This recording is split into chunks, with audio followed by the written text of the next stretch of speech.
If you have been dreaming of moving to Kenya, there's something I have to tell you. It's not that cheap as you always think it is. Sure, you can sustain yourself on a quite good budget on a monthly basis, but there's more costs to consider if you're wanting to make a move to Kenya that are not really part of the thought process beforehand. Stay tuned as I break down what are the things you need to consider to stay here in Kenya and live a comfortable life. My name is Marvin and I moved from Germany to Nairobi in Kenya 2 years ago and been ever since living here in Nairobi. And because I stayed here for the last 2 years, I understand what other costs you should consider if you're coming to Kenya, and that you know that you cannot come if you're completely broke, because you need to have some kind of financial stability to stay and live here on the African continent, and in this case in Kenya. But now let's dive into the topic and let me tell you what I found out along the way. When we are living in the West, and oftentimes we think that life in Kenya or on the African continent is quite cheap compared to life in the West, and this is 100% true. So compared to living in Germany, compared to living in the States or any other country in the West, life is much cheaper than we are used to in the West. But there's something that we should not leave on the side if we are considering to move to Kenya. Just to give you one example, for myself, I spent in a month around $1,500. The rent for my apartment is quite fair because I'm sharing it with some of my friends. I don't go out at all at night. I eat every now and then outside, not because I cannot, but because I don't have the desire to do so. So I go every now and then eating outside or doing some activities outside. So I don't spend too much money, but I have also a car. So let's say I'm not budgeting very heavily. I'm just doing the things I want to do. But there's still some other costs that I forgot when I came here first that are not to be forgotten. I think the very first thing that I think a lot of people don't count in when moving or living in Kenya is the fee for the visa. Because for instance, if you're coming as a tourist, you pay like $30, I think by now with the new ETA system, and you can extend it for another 3 months, and you can continue doing so if you want to go this way. But for me personally, I went the route that I have now, the investor visa. So therefore I needed a proper visa. And when I did it 2 years ago, it was still, I think, half of the price that it is now. And back then I paid for 2 years $1,500 or $1,600. But now they doubled the prices. So now it's around $1,600 to $1,700 for a single year. And on top of this come different kinds of fees that go left and right to people that push your visa through. In the end, the visa fee comes up to approximately $2,400 or $2,500. So this means you're already paying $200 basically just to stay in the country if you break it down for these 12 months. So it's a fee that I think many of us are not maybe counting into like the cost of living we have here.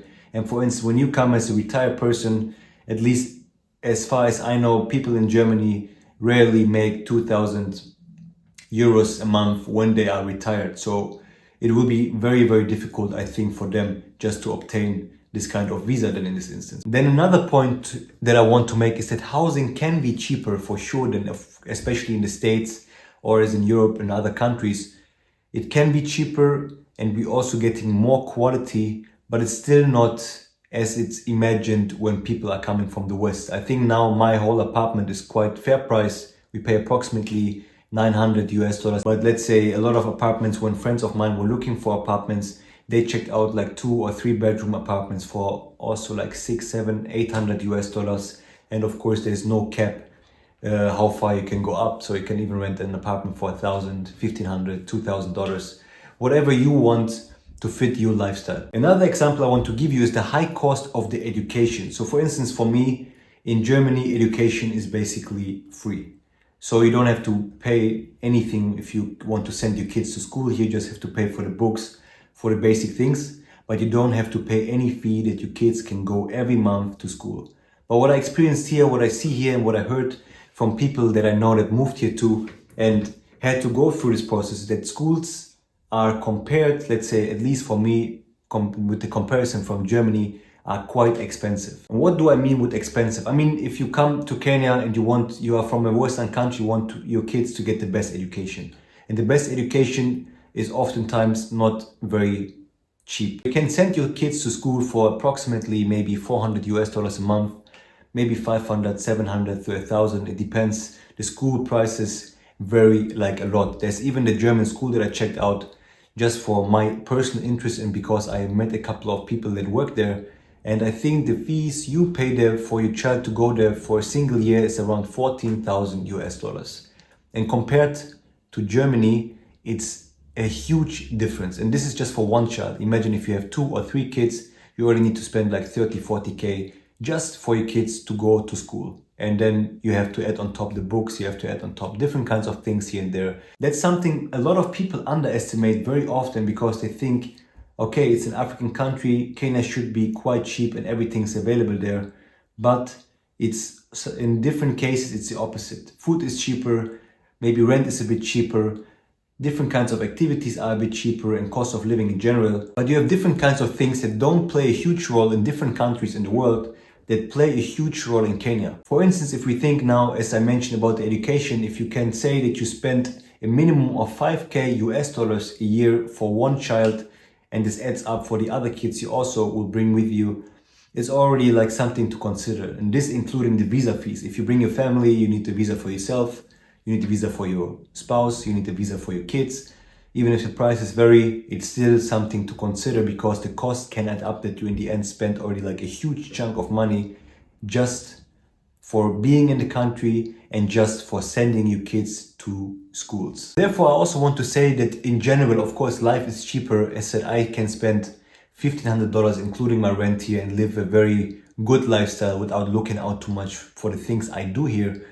But it's still something that, let's say, I didn't think about it too deeply. I was like, let me just go and I will figure everything out along the way. But if you're really planning to make a move like this, you should be aware that you have different kinds of costs depending on your case. As I said, families will be more expensive.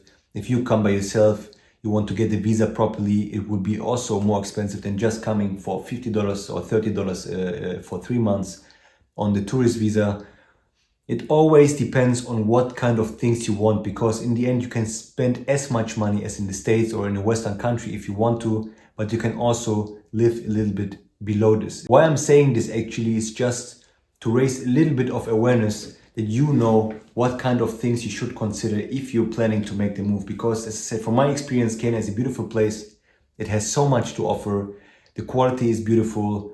The quality of life is amazing. The food is nice. The people are very welcoming. So you have all these upsides, but I also want to make sure that you don't run into anything where you be like, oh, I cannot actually, it's quite expensive to stay here, especially if you are not able to get a remote job, or if you don't have an income from any business, or like if you wanted to start a business here on the ground and you have all these costs coming towards you, you also need to figure out how you will pay them. The core message I'm trying to send is be aware of these things. You can live in Kenya cheaper, but it's not necessarily much cheaper just because it's an African country. Because I saw countries in Asia that are much more affordable than coming to Kenya, visa-wise, cost of living-wise. But in the end, let's say you cannot come when you're broke, but you can definitely live a very rewarding life if you can afford it and if you can push through the challenges and you are aware of what kind of things are waiting for you on the other side if you are really ready to make a move like this and are ready to make a big transformation for your personal life. Therefore, I just want to encourage you to be aware and watch some of the other videos I placed right here, because I went through so many different things and I talked to many people that did similar things. And this is why I am trying to share my experiences with you, that you don't have to do the same mistakes as I did. And I thank you so much for watching.